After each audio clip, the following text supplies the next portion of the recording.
ভারত যে আর আগের ভারত নেই সেটা তো সবাই একরকম বুঝেই গেছেন। কারণ এখন আর ভারত কাউকে তেল দিতে যায় না, উল্টো ভারতের কাছে তেল নিতে আসে।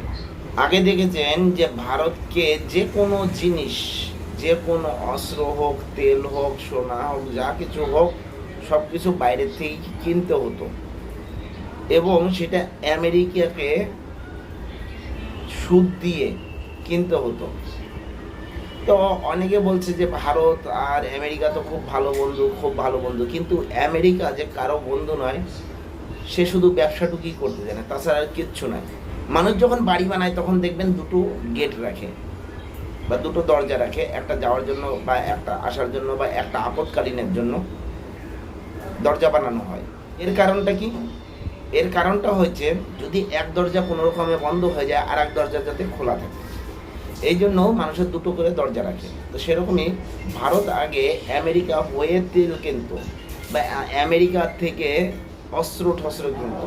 এখন সেটা ভারত যখন রাশিয়া থেকে তেল কিনতে যাচ্ছে, আমেরিকা জ্বলে পুড়ে মানে একদম তেলে বেগুনে জ্বলে উঠে গেছে। এই জন্য আমেরিকা করলো কি, শুল্ক বাড়িয়ে দিল 50%, 50%। তো 50% যখন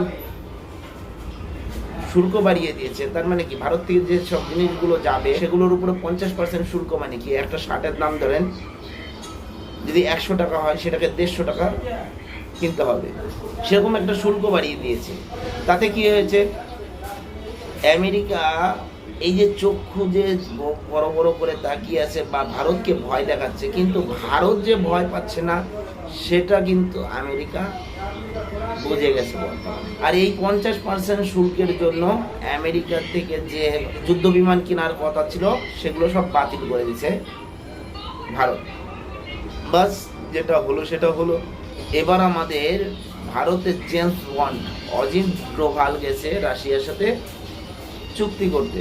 এবার অজিত ডোভাল রাশিয়াতে চলে গেছে, সেখানে গিয়ে বেশ উষ্ণ অভ্যর্থনা হয়েছে। অভ্যর্থনা হওয়ার পরে